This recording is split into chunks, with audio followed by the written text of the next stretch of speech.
Welcome to Passion for Sound, the channel dedicated to thorough and honest reviews of headphones, earphones, DACs, headphone amps, other components and accessories. Basically everything audio related except power amps and passive speakers.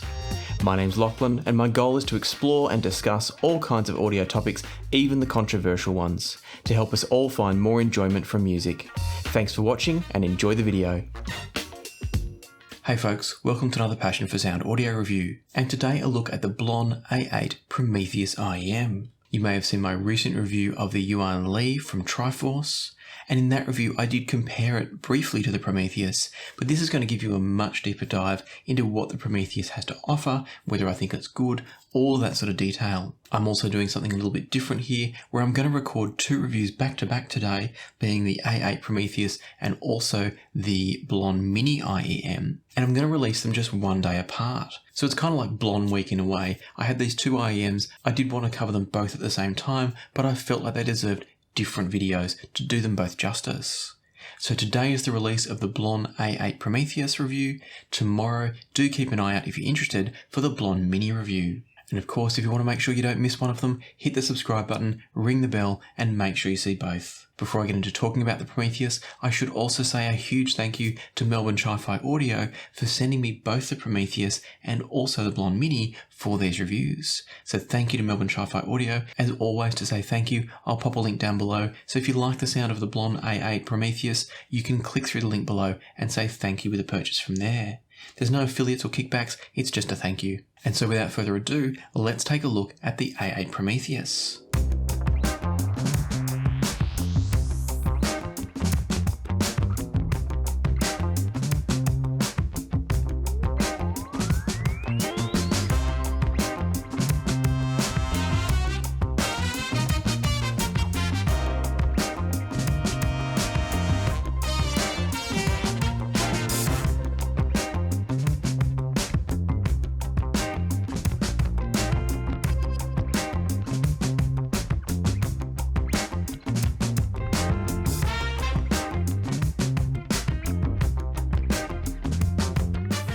The Prometheus is an $80 or 136 Australian dollar IEM.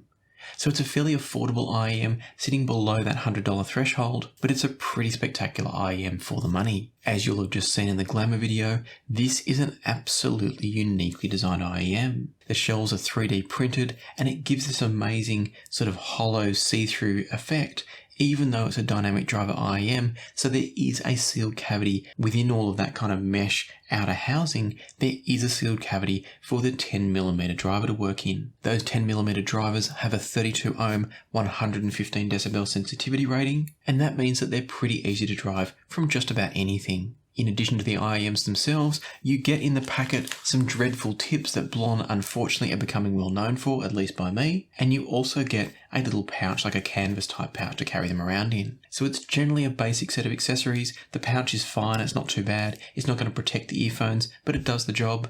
The tips are horrendous, you'll absolutely want to get yourself a different pair of tips. I've tried these both with spin fits and also with spiral dots, and I happen to really like them with the spiral dots. Having said that, most of my testing with them and the discussion here is going to be using them with spin fits. That's not a huge change. It will tweak the sound quality slightly, where the spin fits will tend to slightly reduce some of the treble, whereas I found these spiral dots opened the treble up and allowed it to be a bit more present, but also a bit smoother. So in both cases, I found the sound to be very enjoyable with either. I just happen to like the fit and the seal that the spiral dots give me, but both give great sound. The other thing I haven't mentioned yet though, that is a departure from the otherwise fairly mediocre accessories, is the cable. BLON have finally delivered on a beautiful cable with a pair of IEMs. It's a lovely silver-plated copper cable, it feels nice, it's beautifully made, it's just a really lovely experience to use it, rather than those old black twisted cables that came with earphones like the BLO1 and the BLO3.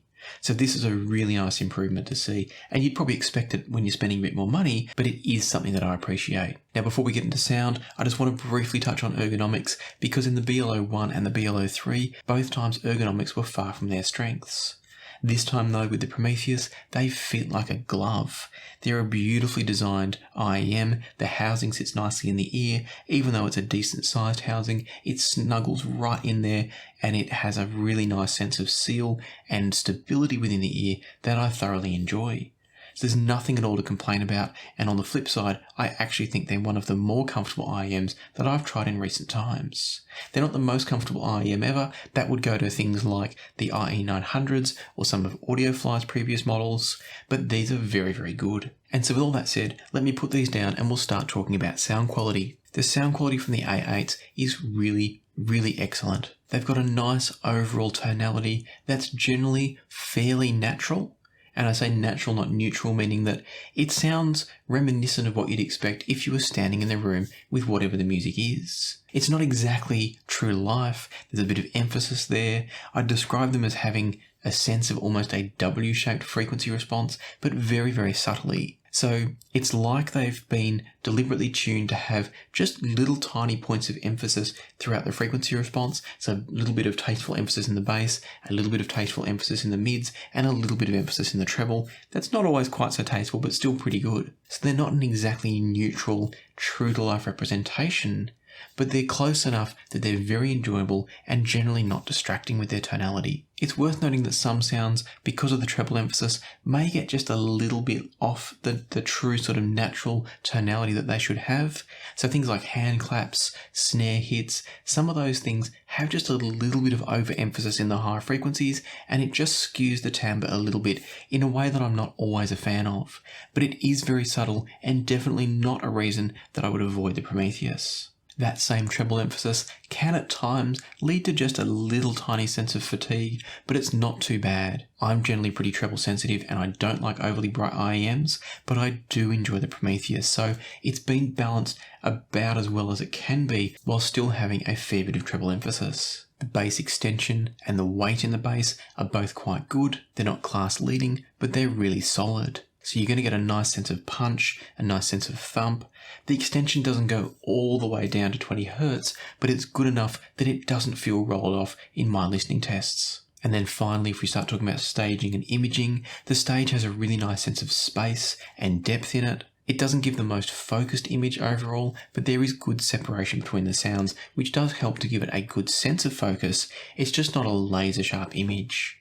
Where I first noticed this was that on quieter, less busy passages, let's say you've got a four-piece band, you'll generally find that the Prometheus will pick out those sounds pretty well and focus them well in space. Where things don't go so well is when there is a lot more going on. It can get just a little bit muddy around the edges in terms of the sharpness of the image focus. Again, it's not bad by any stretch, but I just want to paint the picture so you know that it's not the perfect IEM, it's got some flaws, but they're very, very easy flaws to live with. And to help out with that, let me give you a specific track example to illustrate that better. The track I used for this is Surviving by Powderfinger, and it was an interesting track for this test because it starts out a little bit more kind of gently mixed, and then it does get a bit more aggressive as things go on. The treble emphasis from the A8s made the early gentle guitar work just a little bit kind of overemphasized and a touch distracting. And then when Bernard Fanning's voice came in, that's the lead singer, when his voice came in, it did come across as just a little bit too thin and a bit overly textured.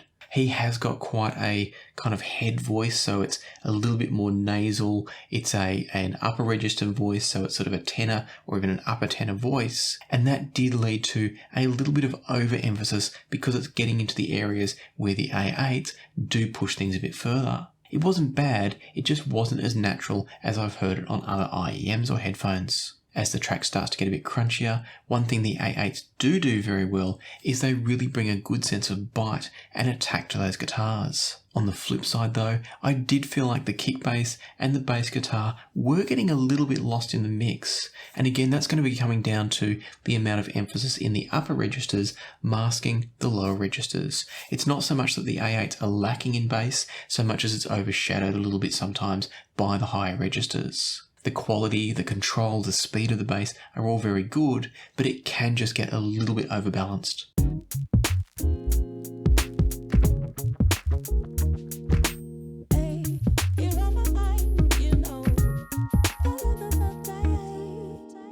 So at this point, what I was finding with the A8s was that overall they're a very enjoyable earphone, but depending on the music, potentially the source, potentially the tips, they can get just a little bit distracting and unnatural at times.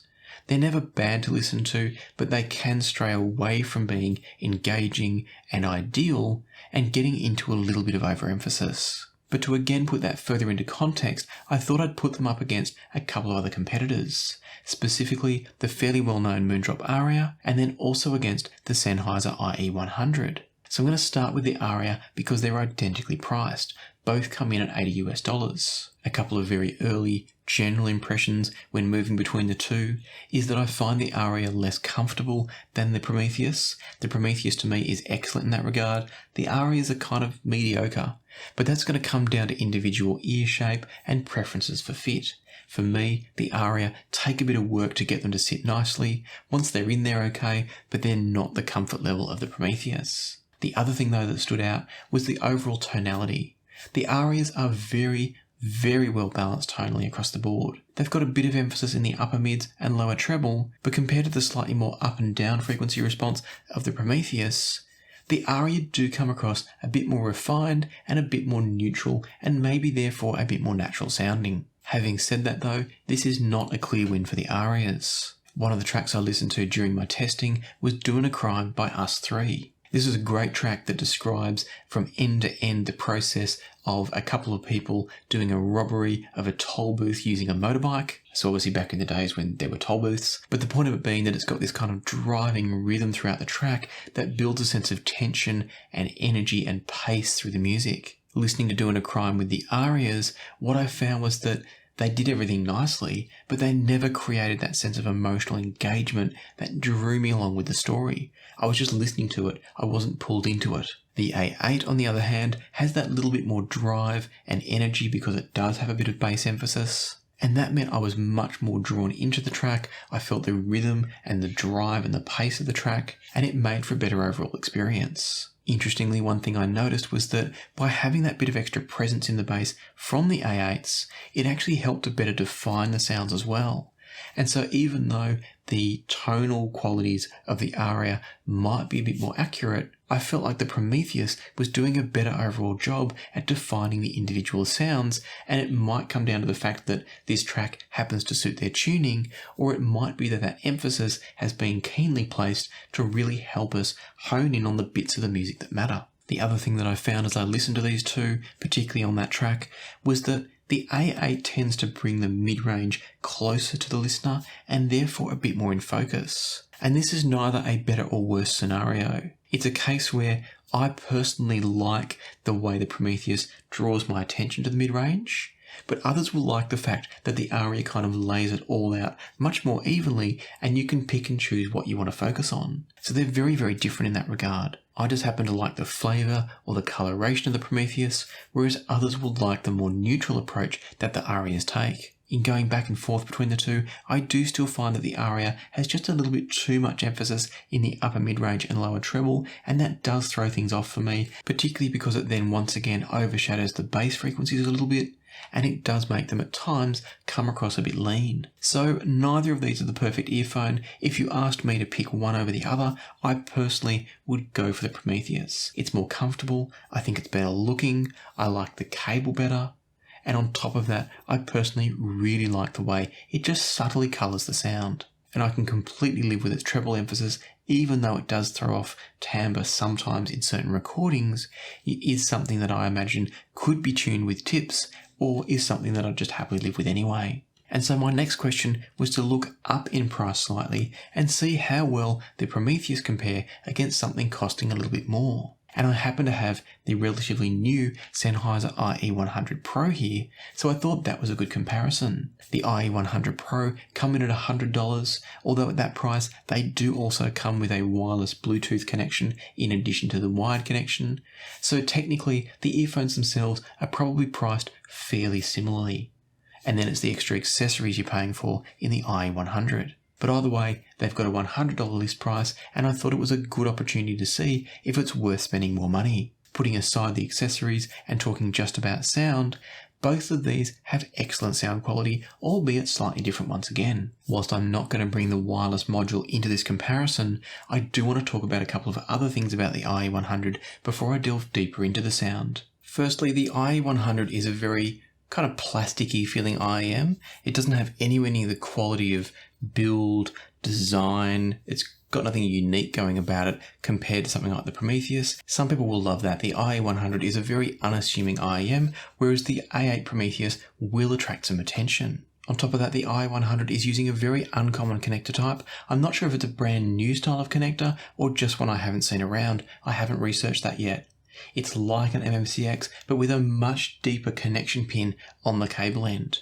So we'll find out more about that and cover it all in the IE100 review. Make sure you subscribe if you're interested in finding out more. But for now, just know it's not a cable that you're going to be able to easily swap as far as I can tell. And then the final thing to mention is that the IE100, using the same form factor basically as the IE900, is incredibly comfortable to wear. I'd put it probably just a tiny bit ahead of the Prometheus, which is very, very good. But the IE100, 900, etc., they are absolutely outstanding and kind of reference benchmark level for what comfort of an IEM can be like. And so both of these have their pros and cons in their design, their features, their looks, all of that. The question then comes down to how do they both sound? And what I noticed was the IE100 places a bit more emphasis in the upper mids area, it's that presence area of vocals, whereas the A8 focus, the majority of the focus or the bit you notice tends to be more in the upper treble. One of the tracks I listened to when I was comparing the two was Sooner or Later by Supertramp. It's got kind of a bossa nova type sound to it, and it was definitely clear that the A8's ability to produce the bass in a more prominent way, not overly done, but a bit more prominent than the IE100, that definitely helped on a track like that where the bass is kind of driving the track along. And I mean that more from a melodic point of view this time, rather than the rhythmic point of view that I mentioned with the Aria example. And so here, the qualities of the actual bass mean that you're hearing the melody better. The IE100 isn't exactly lacking in bass, but the upper mid focus draws everything else to your attention much more.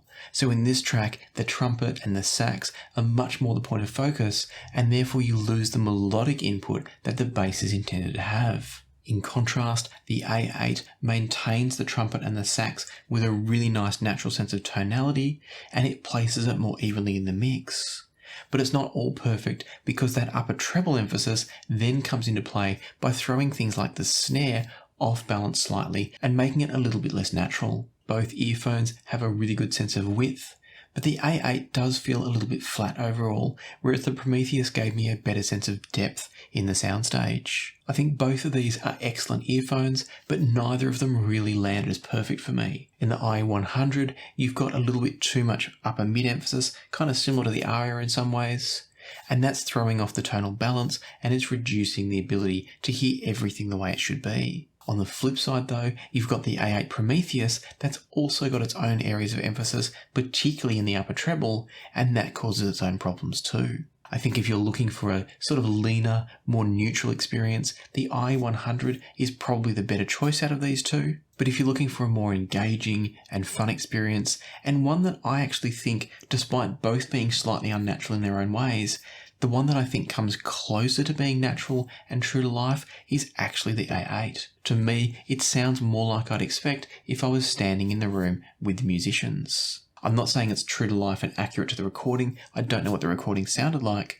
My point being is more often it sounds like I expect it would sound if I was standing in the room with musicians. It still has its own quirks, it's not perfectly natural, but I do believe it's closer. So to sum all this up, the A8 for me is not the perfect IEM, but it is an absolutely fantastic IEM at the price. To be able to get this level of performance, and this time around thankfully accessories, in terms of the cable at least, for $80 is absolutely fantastic. It's beautifully designed, wonderfully made, it's got a lovely cable for it. The only thing you're going to need to worry about is buying some aftermarket tips, and you've got yourself a fantastic listening experience. So at the $80 price point, I have no problems highly recommending the A8 Prometheus. I think it's a great choice that most people are going to thoroughly enjoy. If you've heard it or you own it, I'd love to hear down below how you find it. Does it perform really well across all genres? Are there areas that it's better or worse for you? Leave a comment down below and let us all know your thoughts. For those that haven't heard it and are thinking about it,